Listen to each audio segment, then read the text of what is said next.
नमस्कार दोस्तों, मैं doctor Piyush Ranjan sir Gangaram hospital नई दिल्ली में गैस्ट्रोएंटरोलॉजिस्ट हूँ। आपसे इस वीडियो के बारे में एक बहुत ही कॉमन टॉपिक के बारे में बात करूंगा जिसको कहते हैं डुओडेनल अल्सर या गैस्ट्रिक अल्सर। देखिए, गैस्ट्रिक अल्सर मतलब स्टमक में होने वाला अल्सर। फूड पाइप के बाद जो इंटेस्टाइन का हिस्सा आता है स्टमक होता है जिसमें फूड स्टोर्ड होता है, और डुओडेनम छोटी आंत का सबसे पहला हिस्सा होता है। डुओडेनम में भी अलग अलग हिस्से होते हैं। D1 यानी कि जिसको डुओडेनल बल्ब कहते हैं, डुओडेनल अल्सर वहाँ पे होते हैं, और स्टमक में होने वाले अल्सर्स को गैस्ट्रिक अल्सर कहते हैं। देखिए, पहले के समय में ऐसी मान्यता थी कि ये गैस्ट्रिक अल्सर मसालेदार चीज़ें खाने से या कुछ तला हुआ ज़्यादा खाने से या हमारे कुछ ऐसी लाइफस्टाइल चेंजेस से होती है। पर 1980 के आसपास में एक बहुत ही महत्वपूर्ण खोज में ये देखा गया कि ये जो गैस्ट्रिक अल्सर और डुओडेनल अल्सर होते हैं, इसका सबसे महत्वपूर्ण कारण एच पाइलोरी नाम का एक बैक्टीरिया है जिसकी खोज ऑस्ट्रेलिया के 2 वैज्ञानिकों ने की। और उसके बाद ये सारा जो साइंस है वो काफ़ी हद तक बदल गया, और एच पाइलोरी के ट्रीटमेंट के जरिए डुओडेनल अल्सर्स के ट्रीटमेंट में एक तरह की क्रांति आ गई। और जिन लोगों को भी ये प्रिडिस्पोजिशन होता है उनको एच पाइलोरी के लिए टेस्ट करके अगर ट्रीट करें तो डुओडेनल अल्सर में अब आराम मिलता है। एच पाइलोरी डुओडेनल अल्सर का एकमात्र कारण नहीं है। पेन किलर्स लेना, कई सारी स्थितियों में कई दूसरे स्पेसिफिक इन्फेक्शंस होते हैं जिनसे अल्सर्स होते हैं।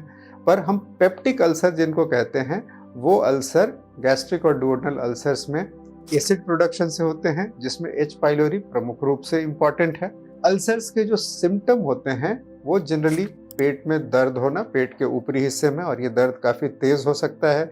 लेकिन जो सबसे मुश्किल चीज़ें होती हैं इसमें कि अल्सर कई बार ब्लीड कर सकते हैं, यानी कि इनसे आपके खून में उल्टी आ सकती है या लैट्रिन काले रंग की आ सकती है।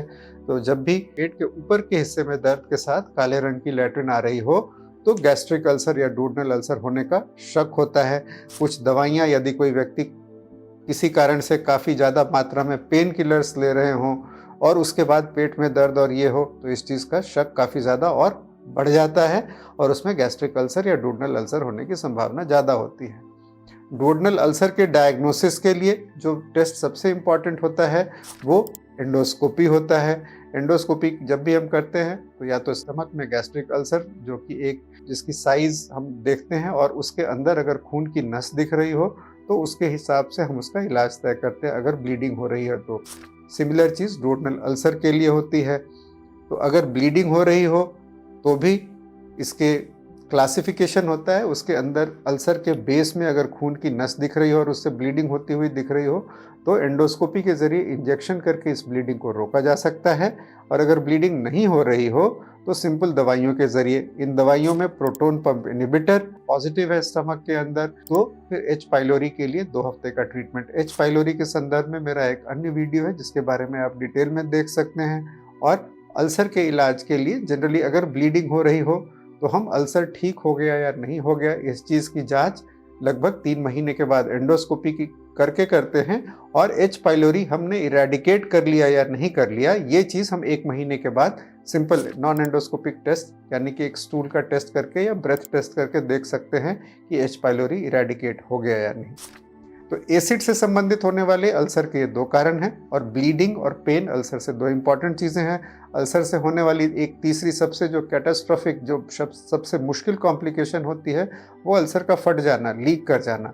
इसमें अल्सर जब फट जाता है तो स्टमक के कंटेंट पेट के अंदर फैल जाते हैं और ये एक सर्जिकल इमरजेंसी है। इस हालत में शायद सिर्फ ऑपरेशन ही एक ऐसी चीज़ है जो मदद कर सके। पर अब इसकी संख्या काफ़ी कम हो गई है क्योंकि ये जो दवाइयाँ मैंने बताई, प्रोटॉन पंप इनहिबिटर्स और एच पाइलोरी की टेस्टिंग, ये बहुत कॉमन है। तो डुओडेनल अल्सर परफोरेशन अब हम काफ़ी कम देखते हैं, पर हाँ अभी भी ये होती है चीज़ें और इसका इलाज सिर्फ और सिर्फ सर्जरी होता है। तो पेट के ऊपर के हिस्से में होने वाला कोई भी दर्द जिसके साथ अगर उल्टी में खून आया हो, लैट्रिन काले रंग की आ रही हो, तो इसमें एक स्टमक या डुओडेनम में अल्सर का शक होता है। एसिड से रिलेटेड संबंधित ये चीज़ें पेप्टिक अल्सर के परिभाषा में आती हैं। इसके अलावा अल्सर के कई अन्य कारण होते हैं, और स्टमक के अंदर होने वाला जो अल्सर होता है खास करके, इसमें हमेशा इस चीज़ का शक कि कहीं ये अल्सर कैंसरस तो नहीं है। तो कैंसरस अल्सर पेप्टिक अल्सर से अलग होता है और यदि एंडोस्कोपी के दौरान इस चीज़ का शक होता है तो हम उसकी बायोप्सी से उसको प्रूव कर सकते हैं और फिर उसका ट्रीटमेंट बिल्कुल अलग होता है। इस वीडियो में दी गई जानकारी अगर आपको अच्छी लगी हो तो अपने फैमिली मेम्बर्स और फ्रेंड्स से शेयर करें